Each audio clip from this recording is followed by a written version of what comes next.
Nós vamos mudar de assunto para uma situação que é preocupante e muito séria. A edição deste mês da revista Do Brasil traz matérias como a reeleição de Cristina Kirchner à presidência da República na Argentina, as ocupações contra o sistema capitalista e a nova era do basquete brasileiro. E é na matéria de capa que está o grande destaque. A venda de emendas na Assembleia Legislativa de São Paulo é a matéria de capa da revista Do Brasil do mês de novembro. A reportagem confirma e analisa as denúncias feitas pelo deputado estadual Roque Barbieri do PTB paulista. E também a experiência de Dona Tereza da Silva Barbosa, presidente do Centro Cultural Educacional Santa Terezinha. A entrevista é com Paulo Salvador, secretário de Relações Sindicais e Sociais do Sindicato dos Bancários de São Paulo, Osasco e região. O sindicato é um dos patrocinadores da revista Do Brasil. Boa noite, Paulo. Boa noite. Na capa vem a manchete: areia no esquema na Assembleia Legislativa. Isso mesmo. Que areia que é essa? Bom, a expressão areia é muito popular, né? Quando entra areia no motor, areia no encanamento, trava tudo, né? Então, são denúncias envolvendo o governo do Estado de São Paulo e parlamentares, mas mais precisamente o governo do Estado, na liberação das emendas que são apresentadas no orçamento. E a capa da revista, ela traz o governador Alckmin, porque nós entendemos que, pelas investigações, pelas apurações, a questão está colocada dentro do Palácio dos Bandeirantes, que é o responsável pela execução, né, do orçamento. A gente está mostrando a capa agora. Isso mesmo. A questão ela envolve também, bem precisamente, favorecimento. Então, é uma situação que o governo tucano, ele sempre tentou se notabilizar como sendo de eficiência e sendo blindado, mas pela primeira vez, né, deputados da própria base de situação, de apoio ao governo, mostram situações que são no mínimo de favorecimento e que a população deve exigir transparência do governo. O outro aspecto que tem nessas denúncias, e note-se assim que nem toda a mídia deu, né? Só a nossa revista está dando, aqui a TVT, alguns outros jornais deram, então ainda continua aquela blindagem em relação à camuflagem. Né? E tem também situações assim digamos, de irregularidades. São obras que foram feitas que as pessoas não sabem exatamente a serventia. Não são todas, mas algumas assim são obscuras. Galpões. Eu vou te pedir licença, porque nós vamos mostrar agora duas situações com a mesma pessoa. A repórter Michele Gomes foi quem entrevistou a líder comunitária, a Dona Terezinha, lá de Campo Grande, na zona sul de São Paulo. Ela conta que andou por quase metade dos gabinetes dos deputados estaduais de São Paulo e ouviu de mais de 20 deles a proposta de pagamento de parte do dinheiro público, caso a emenda fosse aprovada. Acompanhe. Aí eu fui lá na Assembleia, mas um dizia assim para mim: não, mas a senhora não fez nem os assessores, né? A senhora não trabalhou para o meu candidato, para o nosso candidato, como é que a senhora quer dinheiro? Outros diziam assim: mas assim, a gente passa, mas a senhora passa 40% aqui para uma ONG do deputado, que a documentação não está em dias, para ela poder trabalhar, ele tem vontade de passar. Eu falei que não. E tem mais. Depois dessa caminhada pelos corredores da Assembleia Legislativa de São Paulo, Dona Terezinha conseguiu dinheiro para o projeto social. Isso foi através de uma emenda do Major Olímpio, deputado do PDT. Olha o que ela falou. Falei: mas você não vai querer dinheiro não, né? De volta, 40% de volta não. Ele falou: não, eu não sou bandido, eu não quero. Dinheiro para fazer projeto, trabalhar com as crianças. Eu não quero essas coisas. Aí eu contei isso para ele, eu digo: porque os outros me pediram. Aí achei que era um segredo, foi em 2007, estourou agora. Então, todo mundo sabe que tem. Não sou eu não sou a palmatória do mundo que eu vou contar e vou mudar. Porque todo mundo sabe que tem. O Brasil inteiro é corrupto. Muito bem. Ela disse que o Brasil inteiro é corrupto.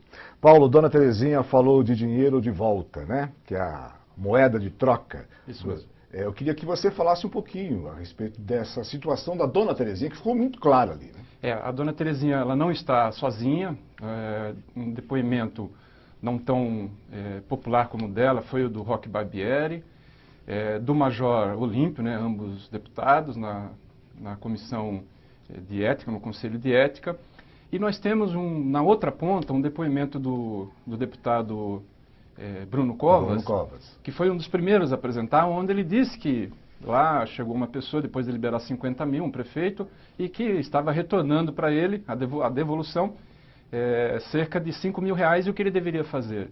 E ele disse que recomendou ao prefeito que doasse para uma entidade de assistência social. O que por si só mostra como é que é a relação, né? E depois ele tentou se blindar como se fosse um exemplo hipotético, né? Uma coisa que não, apenas para dar exemplo.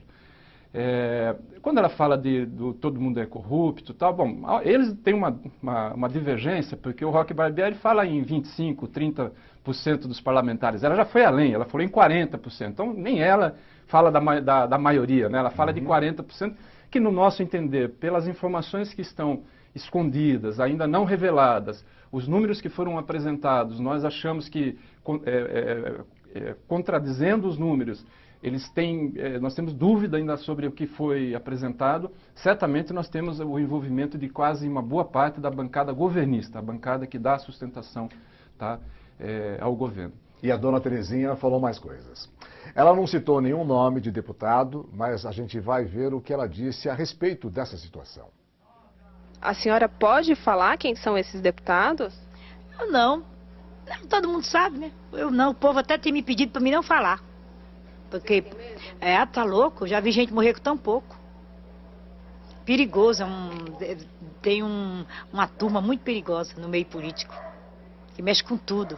Quero cuidar das minhas crianças, são 3.200 crianças, fazer meu trabalho social honesto. Paulo, ela tem razão em estar com medo? Assim, como uma cidadã, sem dúvida, né? O jogo muitas vezes é pesado, mas eu quero incentivá-la que ela procure, né, o Ministério Público, ela procure a polícia, procure se proteger, mas ela tem a obrigação de, como cidadã e como uma agente social, a revelar. Assim como o Bruno Covas tem a obrigação de revelar e como o próprio Roch Barbieri tem a obrigação de revelar. E para isso nós entendemos que a CPI é o melhor caminho, né? A bancada do Partido dos Trabalhadores conseguiu um feito que é de recolher precisa de 32 assinaturas, já tem 29, faltam 2. Acho que isso poderia... Na verdade, então 3. Isso, faltam 3, isso. Havia uma polêmica sobre uma das assinaturas, por isso que a gente fala de 2. E houve um envolvimento. E também eu acho que tem um debate que precisa ser feito pela população, que é da questão do orçamento participativo. Esse modelo de emendas, né, eu quero fazer uma obra, né, preciso fazer uma emenda. Esse formato de fazer o orçamento do Estado, ele não é bom para a população. Por isso que a gente sempre defende o orçamento participativo. Onde em plenárias abertas, as pessoas vão lá e apresentam, tudo transparente. E digam, quero ou não quero? Quero, e depois vamos disputar. Nós vamos disputar pela maneira democrática onde é que deve alocar os recursos regionais, por segmentos. Por exemplo, a moradia popular é o maior problema na grande São Paulo. E a maioria dos investimentos de moradia popular está no interior. Eu queria falar um pouquinho mais sobre a investigação, que é um ponto que a gente tanto deseja, né? A investigação da venda de emendas na Assembleia Legislativa de São Paulo está agora com o Ministério Público. E o deputado estadual Luiz Cláudio Marcolino está recolhendo as assinaturas que foram citadas aqui pelo Paulo para a instalação de uma CPI. Ele já conseguiu de 29 a 30 e precisam ser necessárias 32 assinaturas. Acompanhe. A CPI, ela pode levantar informações, ela pode inclusive quebrar sigilo bancário, ela pode solicitar quebra de sigilo telefônico e aí você consegue fazer uma apuração mais efetiva, mais apurada, inclusive demonstrando, porque boa parte das emendas hoje, quem libera a emenda é o governador do estado de São Paulo a partir das secretarias. Não é a Assembleia Legislativa, não é os deputados. Quem pode fazer liberação de emendas, quem pode assinar convênios com prefeitura, né, com entidades sociais e com ONGs, é o governador do estado de São Paulo a partir dos seus secretários. Então a CPI é muito importante para que haja de fato uma transparência em relação às emendas do orçamento do estado de São Paulo. Paulo, a pergunta é, você acredita que a CPI vai ser instalada ou não? Olha, nós, depois de um histórico de CPIs, muitas vezes a CPI elas se tornam palanques, né, para assuntos que não necessariamente estão no foco. Mas nós não temos outro caminho que não seja montar a CPI.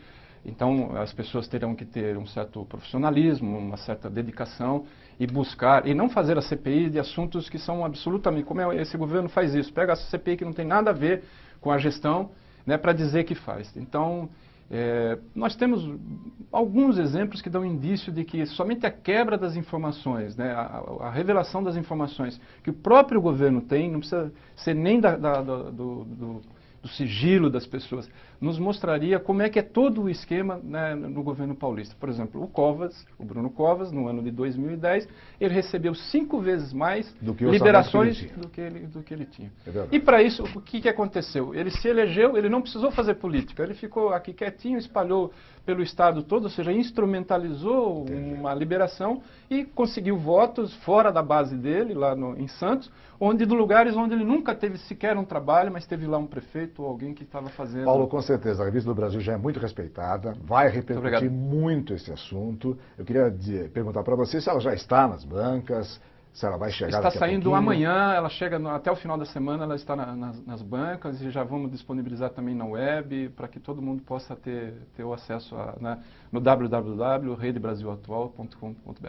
Parabéns pela reportagem, pela coragem de fazê-la também, claro, né? E pela quantidade de informações que são trazidas, são levadas para o leitor e também pela TVT aqui no ar. Isso, quero compartilhar esse trabalho com vocês, acho que vocês também têm um trabalho muito bom e estamos construindo uma nova mídia para um novo Brasil. Se Deus quiser. Um abraço, Paulo, boa noite.